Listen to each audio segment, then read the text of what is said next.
Hi, I'm Shelly from Polka Dot Creek. I'm here by myself today to make a little video about Cozy Memories blankets. I talk about my Cozy Memory blankets all the time. I have a pattern on Ravelry that you could purchase and download. It's called the Cozy Memories blanket by Shelly DuPont. There's a lot of variations on the Cozy Memories blanket, and I've done a few of them. I'm not finished them because it's something I just like to work on here and there. But I just wanted to show them off all in one spot in one video so it's easier for everyone to see.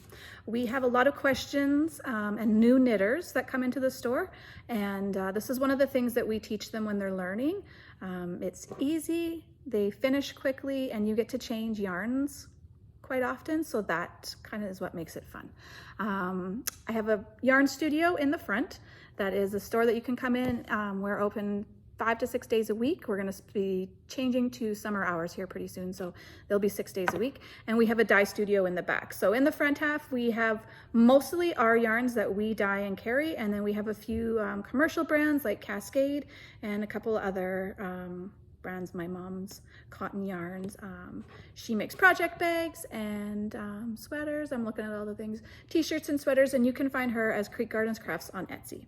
We have our own website, polka.creekyarn.com. You can also check out anything that I talk about there, or you can email me at polka.creekyarn@gmail.com.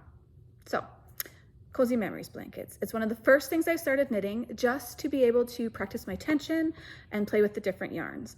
When I started knitting, I wanted to knit socks, and that's the first thing I knit was socks. I think I knit 1 or 2 dishcloths, and I found them completely boring, and I don't really use them that much. So I like the finer yarn. Sock yarn is my favorite, and hand-dyed yarn is my favorite. So I find that Cozy Memories blanket is just fun for me. It's something that you can knit at the end of the day when you've had a long day and you're tired and you don't really feel like following a pattern and your brain just doesn't work that good. You can watch movies, you can do it in the car or kids' sporting events, and you don't even have to take your pattern with you because you do the same thing on every square. So I'm just here to show you all the different ones that I have, and at the end of this video I'm going to make one that is showing you how to pick up your stitches and stuff like that, because sometimes you need a visual for that. So my first Cozy Memories blanket I ever made, it's not completely done because it's a join as you go blanket, so you can make it as long and as wide as you want, and you can add to it all the time. So right now it's very long. It covers my legs. We have it here at the store. We have it on the couch over there for show, and we show people all the time, and we have it folded nicely, and we pull it out, and one day they realize that I have not completely finished it. And I plan on adding more rows to this. I just haven't because it's usually here. So they pulled it out one day and I didn't even finish my row yet. But this one, I started, like I said, when I started knitting probably 8 years ago, and I used everybody's yarn that I loved, all the mostly local yarn dyers to the Airdrie, Calgary area, because we used to go to festivals and stuff all the time. So I used to just buy packages, mini sets, and so I have some variegated, I have solids, I have speckled. This one is a 64 stitch square, so it's 32 on one side and 32 on the other side. So I find that takes about, with my gauge, and I think I used a 2.5 millimeter needle, it takes about 7 to 8 grams. So our yarn bouquets that we usually dye are 10-gram mini skeins, and they work really good for this. You can make the square any size that you want. So if you want to use the entire 10-gram mini and not have any leftovers, which is nice, I would do maybe a few more stitches. So this one is 64, so maybe move to 68 or 70. Do a practice one and see how much yarn you have left over for your mini skein. But this one is all 64 stitches, and they're about 4 inches square. I have washed and blocked this a few times because it travels around with us to festivals and stuff a lot, so I like to just give it a little washy after when it comes back because everyone's touching it. Same with at the store. Every once in a while I just wash it because, you know, it's been in a lot of hands, but it's really big. It covers my legs. I love it. And you can see that all my decrease lines go the same direction. So that's usually how I plan mine. Okay, so I also started a smaller square one with the leftovers from those. See how this keeps going? It just keeps, yeah. So this one I started for my husband. He might get it someday. I don't know. It has smaller squares, so it's gonna take a lot longer. But it solved my problem of having the leftover little tiny balls.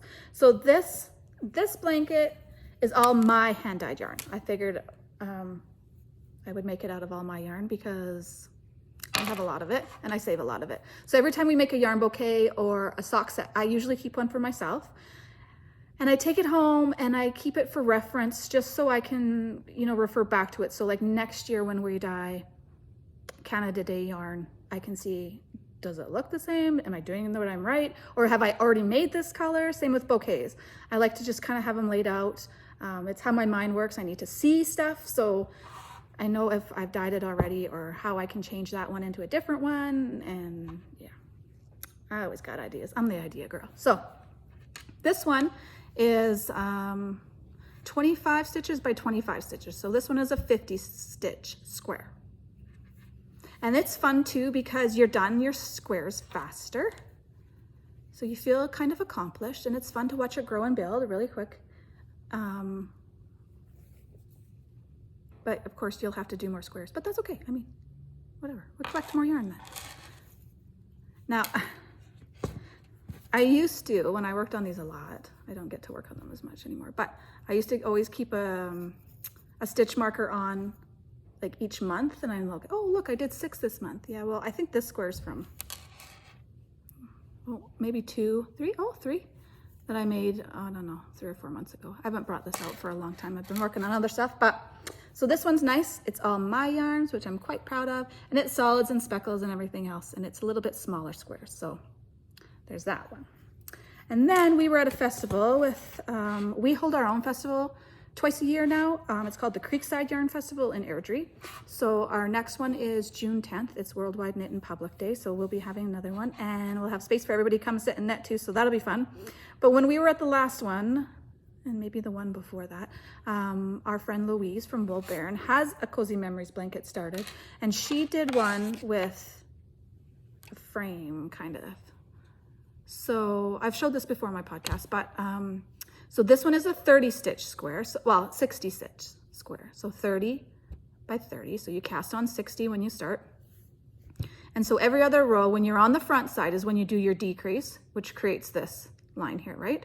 So when it's time to change to, well, when I change the yarn is when it's time to be 25, when you get down to 25 stitches by 25 stitches. So I knit the first 5 rows with natural, and then I change colors and knit the rest of the square. Now, when you go to knit the second row on top of this, it'll be the same. So the white will be here and the white will be here with the other color. So it looks like a completely framed square when you get on your second row there on top. So what I'm doing with this one is every time we make a yarn bouquet, we make 12 mini skeins in it that are 10 grams each. So I'm going to make every row 1 yarn bouquet. So I'm working on this row here, as you can see, and this is the back side. So I knit the 5 rows first, and then I change to color. This one's a little bit more subtle in color, but so that's what the back side looks like. This looks like an indent right here. See, I'm still over to this side. I'm sorry. Here in the middle, and this is the front side. This side. This pattern does create more ends, but you can use the Stephen weave-in method. We've talked about that before in our podcast, where you weave in your end as you're knitting it, so you don't have any to sew in at the end. I usually sew in my ends when I'm done the whole row, so I don't have any of these ones sewn in. But Now, Melissa, who works here, Stitches Be Slipping, and on Instagram, and Jessie, who's Hissy Knit on Instagram too, both have ones that they've held 2 strands of fingering weight together, and it is awesome. It creates like a DK weight fabric, and it's like squishy and warm and cozy, and it kind of goes faster because it's bigger. You're knitting it at a bigger gauge. So all these smaller ones, well, that just have fingering yarn, I have knit them either with a 2.5 or a 3mm needle. You can use whatever you want. You can knit a square or 2 and then see how the fabric turns out. If you like it, if it should be denser with your gauge, go down to a smaller needle. If it should be, if you feel that it should be a little looser, then you can up your needle size. But I have this one that I'm going to use for demonstration purposes later. But this one I used fingering weight yarn. It is 25 stitches by 25 stitches, so 50 total. And I'm using a 3mm needle on this one. So it's a little bit looser of a gauge and it's a little bit bigger of a square. So I like the 25 stitch, I think, the best, or 50 stitch square. If that's confusing, I'm sorry. Because I can get 2 squares out of one 10-gram mini. So for our yarn bouquets that we have, this one here, this is one that we made for Mother's Day. It has 12 10-gram mini skeins. Now usually they're a mix of solids and speckles. Stellina Silver Sparkle. It's hard for that to pick up on camera, but I don't know if you can see the sparkle in this blue one here. So there's 12 in each one. So I like to have changed, I prefer now, to do a 50 stitch square because I can get 2 out of each mini. This big one that I started with originally that has the 64 stitch square, I still had just a tiny ball left from each one and I didn't really know what to do with it. So this way I've decided the 25 is the best because you can get 2 out of each mini skein, and we dye a lot of these, so it's great to collect them and get the most usage out of them because they're pretty, you want to, and they're not cheap. It's hand-dyed yarn, right? It costs a little more than the other yarns at the stores. So anyways, so that's why I'm also knitting this blanket like this, because I just think it looks so pretty, and Louise's is so nice, and it will frame kind of and creates a more softer effect with that frame around it, that it's not so busy as this and wild. I love this, I love the wild, but this is also lovely too. So you will definitely get 2 squares out of each single mini skein if you keep your stitches down to about, your squares down to about 50 stitches each square. So there you go, that's why I do it. That's my big plan. But I had to start one that had the 2 strands of fingering weight. But of course I love pink, and we know that, I think. My walls are all pink, it's hard to tell, but I have a pink Jeep. Pretty much all my shirts are pink. It makes me happy and I love it. So I'm doing what they're doing. Now they are holding a strand of gray fingering with whatever mini leftover ball, whatever they have left from another project. And that gray throughout them all just kind of softens it and brings them all together. So it's not quite as wild as this, but it still has a lot of colorful qualities to it. So I decided that I'm going to take every single pink and gray that I can find for the next however many years out of every single yarn bouquet that I have, maybe except some of these ones, because I'm going to do that one. I know, it's okay, it's fine. And so I started one that holds 2 strands too. So I haven't gotten very far either because, you know, now I have 5 to work on, but I love it. It doesn't matter. So these ones are all held with either a pink or a gray yarn. No, it's kind of both. One's pink, one's gray for a lot of them. And you can just see like the squish on that. It's just lovely.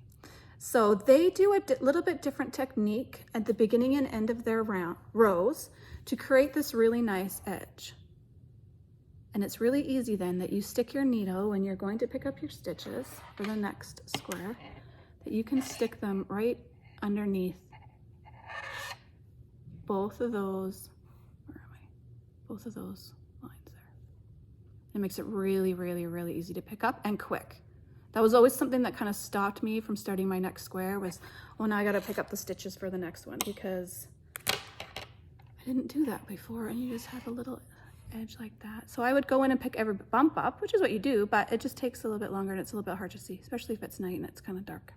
So I will also show how you do this. This is what I'm going to show in the video after, is how to pick up your stitches along the edge, because I wasn't quite sure when I first started. And if you're a newbie, this will help you out, I think. So there's the edge. So when you do your rows, your first row is your cast on row. So you will cast on 25 stitches, place a round stitch marker, and do another 25 stitches.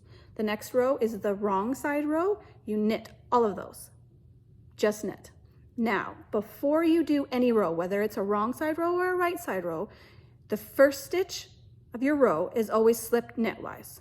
And then you knit across however you're supposed to do, depending if you're on a right side or a wrong side. And then when you get to the very last stitch on that row, you purl it. Whether it's your front side row, your right side row, or your wrong side row, that's what you do every time.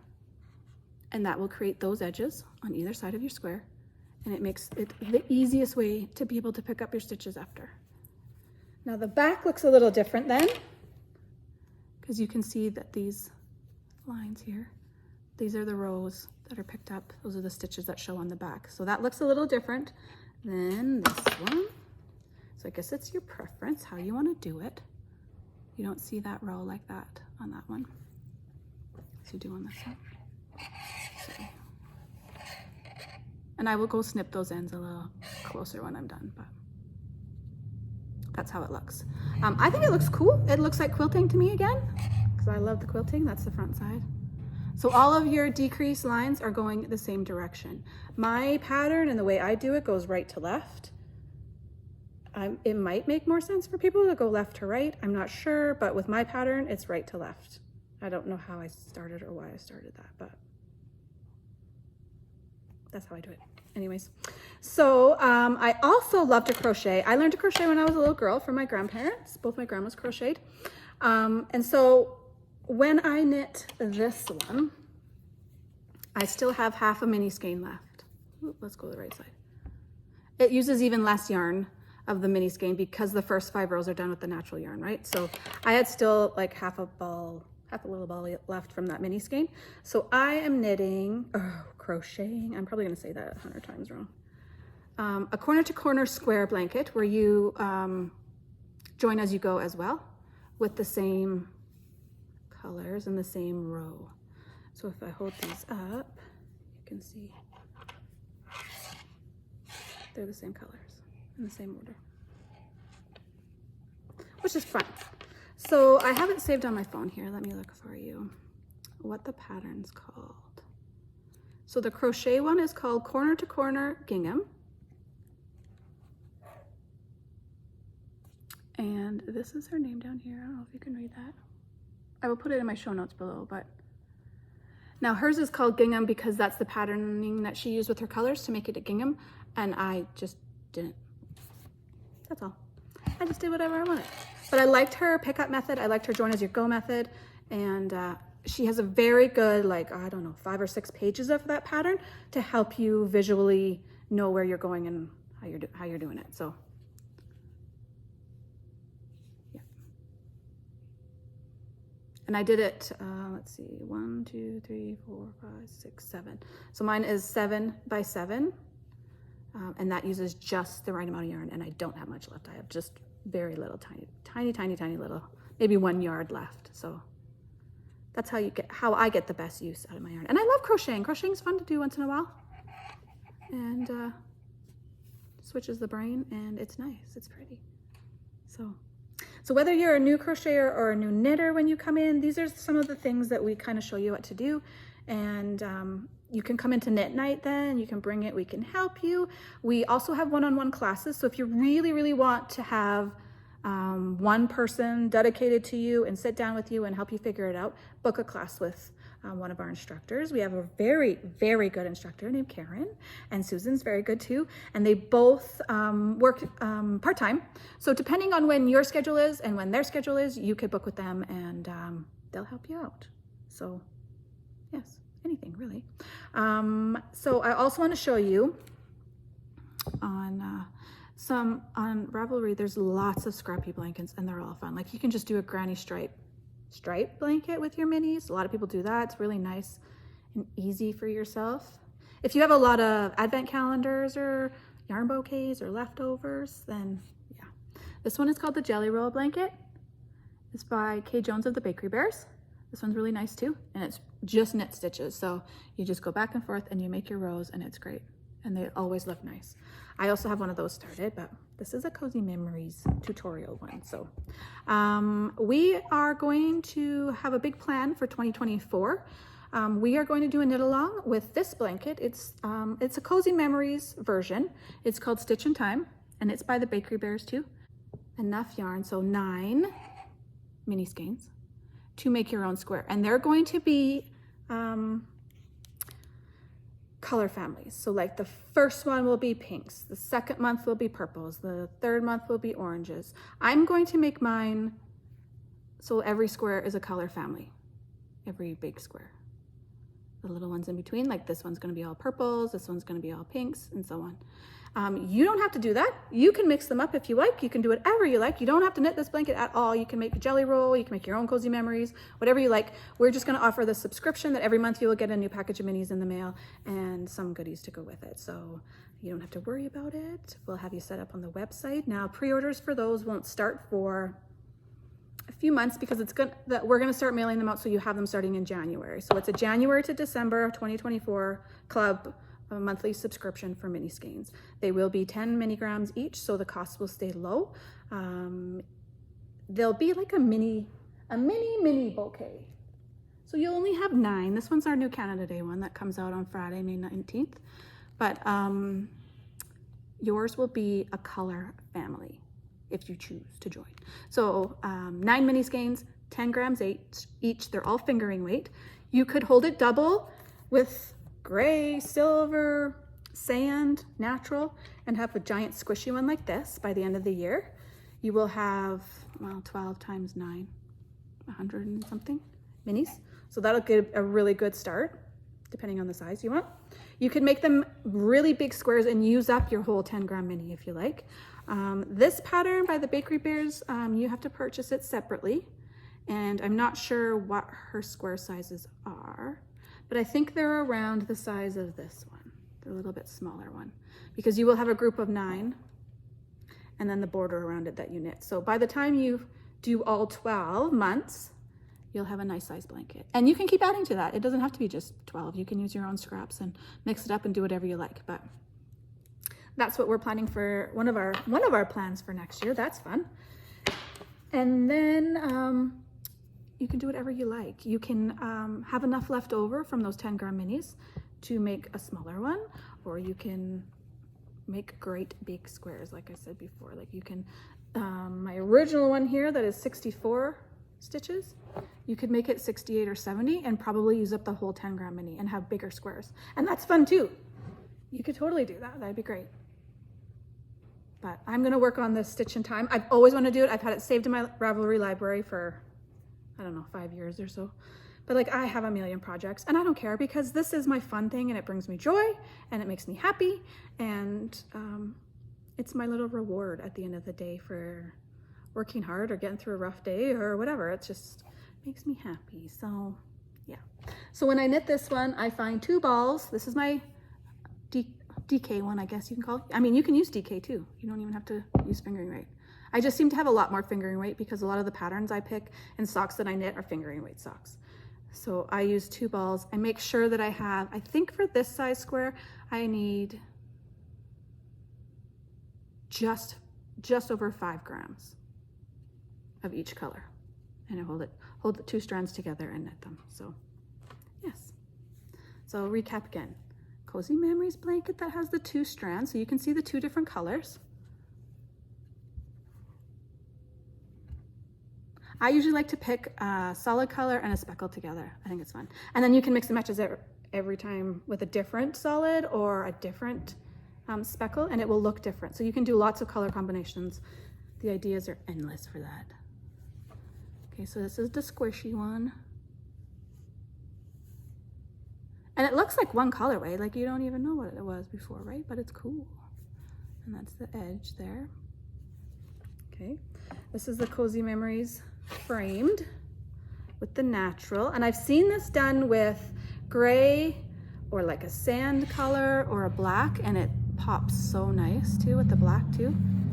I just have a lot of leftover natural yarn all the time from when we dye yarn, so I chose natural. And they are really quick and they're so fun to do. Like in no time you're done and you get to move on to another color. I know you're not done, you got a whole blanket, but it does feel like an accomplishment to finish each square as you go. And then this is the small one that I was making for Jeremy. And only my yarn as well.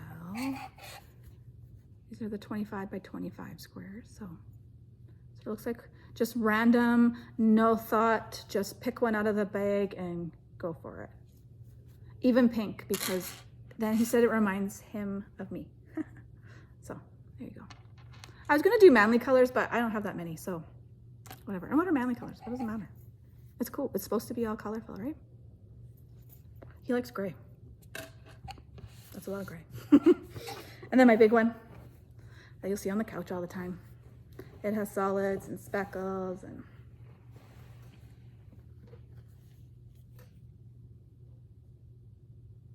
64 stitches this one is, so 32 by 32, and it takes about 7 or 8 grams. So I would either do a little bit smaller or a little bit bigger to use up that whole mini. But if you're only using scraps, then I mean your scraps are going to be all different sizes too. So I mean, you pick. It's your blanket, you're the boss. And then this is my crochet one. And it's called Corner to Corner Gingham on Ravelry. And my pattern is called Cozy Memories by Shelley DuPont. If you already have that pattern or you're thinking of purchasing it, when I do the update and include the instructions for all of the different, not this one, for all of the different sizes or holding DK double or fingering double to make the squishy DK, you will get the update. So if you already have it, don't worry, you don't need to do anything. It will just show up in your Ravelry library when it's ready to be published, and then you'll have that too. So it's been a long time since I made that pattern. The pictures are not that great, and I learned this new way of picking up your stitches with the slipping and the purling from Melissa, so I thought it might be easier since we show it in the store all the time, and then they have a video that they could refer back to after they leave here. So this is going to be my little one that's going to be the first square of my Stitch in Time blanket is going to be all purples. So I have this one started. So when you cast on a Cozy Memories and you do your first square like this, the next square is on this side. So you pick up these stitches. So this one is 25 by 25. So you're going to pick up these 25 stitches. You're going to place your marker, and then you're going to cast on. I do I think it's called the backwards loop cast on, 25 stitches, and then you work your way back and forth until you have no stitches left. And then you go back here. So you either make a line and then you go on here, but yes, right to left. But I'm gonna insert a video here at the end and show you how to do it just a little bit easier. So yeah, if you have any questions, leave them below. Yeah, so signups for our club will probably be November sometime, I would imagine. We're gonna start working on them and planning them now and figuring out all the costs and the best way for shipping, whether it be to keep shipping costs lower, because they're expensive right now. No matter where you live or how you ship, it's expensive, especially when you're only getting 9 mini skeins. Like for some places that are far away from us, the shipping could be almost as much as the 9 mini skeins. So we're going to be working on that to figure out that maybe it'll be a quarterly club instead, so that it's a little more cost efficient, that we can ship the first 3 months or the first 4 months. First 3 months probably, all 3 months worth at one time, just to make shipping easier. If you live in Canada, we might do vacuum sealing because it saves probably 75% of the costs. And if you don't mind them being a little flat when you first get them, by saving money, because you're just gonna, they fluff up as soon as you open that package and the whole air gets to it, they fluff back up. There's no damage to it or anything. So but stay tuned for details on that. And at the end of this video, I'm gonna show you how to cast on and pick up stitches and get going, just to have a reference for everybody. So thanks for joining me today while I talked and talked and talked and talked. We have a lights on a timer here. So in 15 minutes, if nobody's moved, the lights shut off. And I've been sitting here for a long time and the lights shut off before I started this video because I had to restart it a few times because I'm no professional. But anyways, thank you for joining me. I'm gonna add a video in here now of how to cast on and pick up your stitches. Thank you, bye. Hi, I'm back. I have my first square finished that I'm going to use in my Stitch in Time blanket. We're going to start our second square and how to pick up our stitches is what I'm going to show you, is what I'm trying to say. So we have 25 stitches by 25 stitches. So we are going to start in the top left-hand corner here, and we're going to pick up 25 stitches this way, place the stitch marker, and then cast on with a backwards loop, cast on 25 more stitches, and then we'll start the pattern.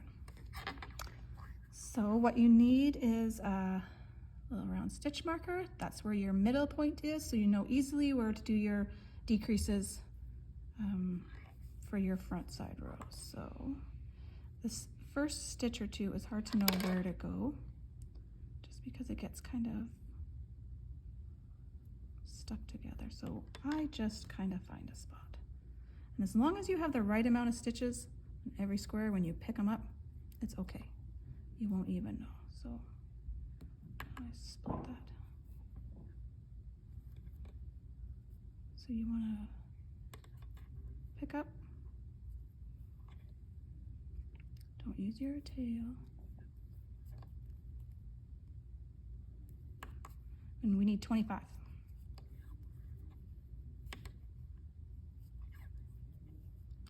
So you can see my V's on the edge of this.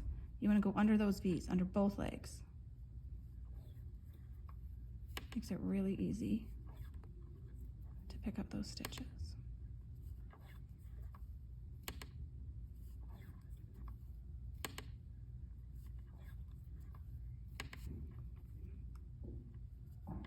I have a 2.5, no, I have a 3mm needle for this one.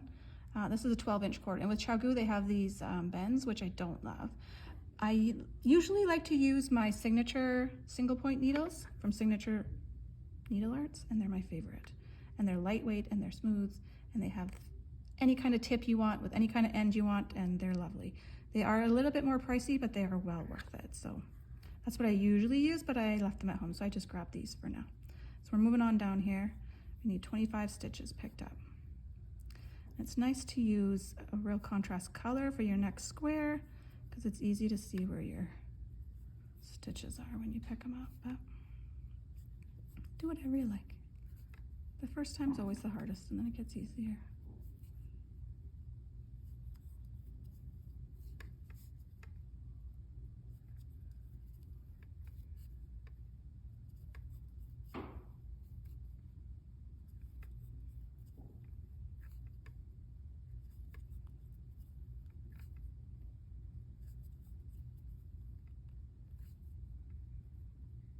Feel free to speed this up here.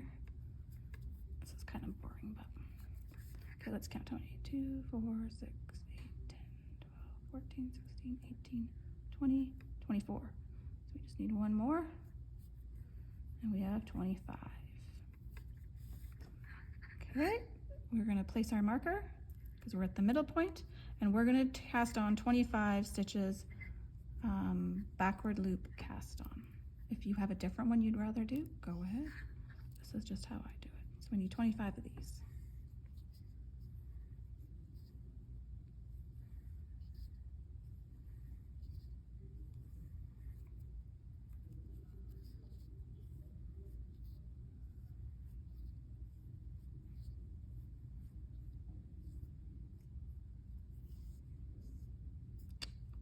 Slippery. We have 11 there.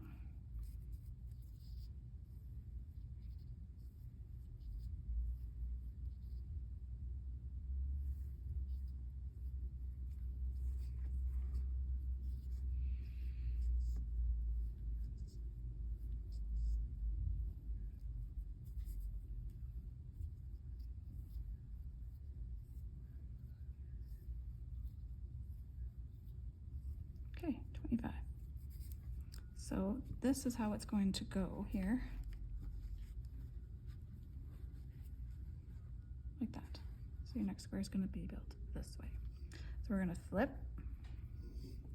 We're knitting flat, even though we have a cord. Not knitting in the round. And your first stitch. Now, whether you're on the front side of any other row or the back side of any row, you're going to slip that first stitch knitwise. Now, this first row is always the hardest, going in and picking up your stitches, and I find that sometimes you just gotta wiggle in there first. So the first one is slip knitwise, and then you're gonna knit all the way to the end of the row. Slip your slip marker, your stitch marker. Slip your stitch marker when you come to it, because we're on the wrong side, so we're not doing our decreases. Goodness. Maybe cast those stitches on loosely. Okay, I'll come back to spare you all this when I'm done the row. Okay, hold on. Okay, I'm back. I'm just finishing my row. I made it all the way down. Okay, so your last stitch, you purl. That's it. That's going to create these stitches on the edge to make it easier for you to pick up next time. So we've cast on, we've knit our first row on the back side, so we're going to now do our actual first row with decreases. So you do the same thing, you slip your first stitch knitwise. Knitwise means this way, because when you purl, you go in this way. So when we're slipping knitwise, we slip from to the right. Okay, so we slipped our first stitch knitwise, and we're gonna knit this whole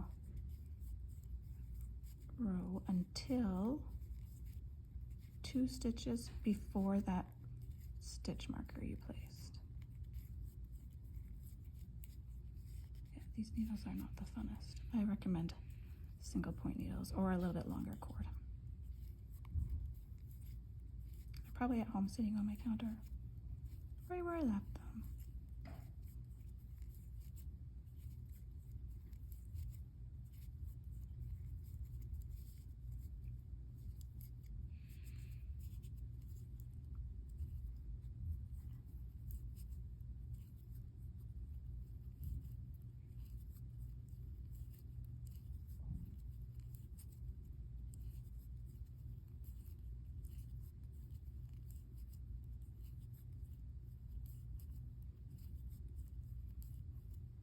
Okay, so we are 2 stitches before the marker. We're going to knit them together. Oh, the lights went out again. I think it looks better with the lights out. Okay, we're going to knit them together, 2 together. Just like that. So that's decrease. We took 2 stitches to 1 stitch. Slip the marker, and you can either do a slip, slip, knit, or a knit 2 together through the back loop, which is what I do because I'm a little bit lazier and it's faster. So you pick up your 2 stitches through the back loop. You see them on there? Behind your needle. And you knit those together. You pull those 2 off. So there's another decrease. So it's a double center decrease. And then we're going to knit all the way to the end.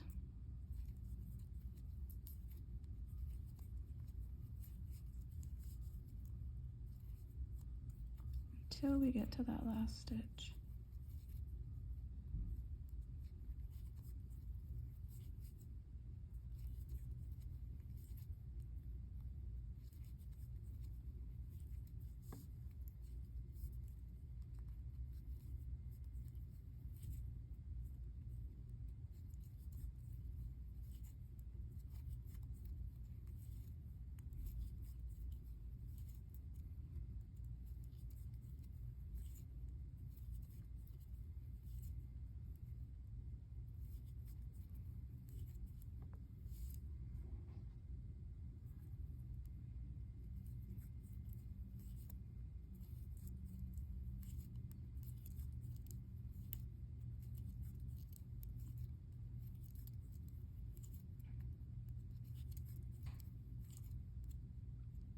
Okay, we're at the last stitch, and we're going to purl that stitch.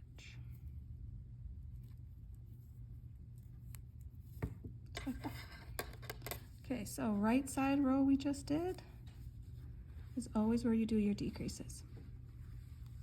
And that creates this line up here. So we did the front. We're on the front side because we have the stitch marker on there, and we can see that this is puffed out versus the indent. So we know that that's the right side. So now we're going to flip it, and we're going to do the back side again, and we're just going to knit. We're going to slip the first stitch, knit the rest, slip your marker, knit all the way to the end, and purl that last stitch. And that's all you do. It's only 2 rows. And you decrease, I guess, every other row, I guess that's what it would be, on your front side, and you will get to a point, just like this was. Okay, now when you're ready to start your next row, So you're going to build on top of this one. You always have to do it right to left. You are going to backwards loop cast on 25 stitches like we did down here, but you're going to do it first. You're going to place your stitch marker, and then you're going to pick up your stitches all along here. So 25 and stitch marker 25 again. And you stick your needle right in every row, right under that 2 V's. And you do the exact same thing. You do your decreases on the front, and you just do your knit stitches on the back. Always slip that first stitch knitwise and purl this last stitch, and it will create that for you. Okay, if you have any questions, let me know. We will be probably releasing those club bundles for 2024, like I said, in November sometime. So if you're interested, watch for that. Our Instagram is Polka Dot Creek Yarn. No, it's just Polka Dot Creek on Instagram. Our website is polkadotcreekyarn.com, and our email is polkadotcreekyarn@gmail.com. And that's where you will find all our hand-dyed yarns and mini skeins and yarn bouquets. We also do, we do have 5 different bases and stuff, so you could do it in a different base. But if you want to join our club for 2024, it'll just be our 75-25 fingering base. So yeah, if you have any questions, let me know. Leave them down below or email me. Thanks. Have a good day.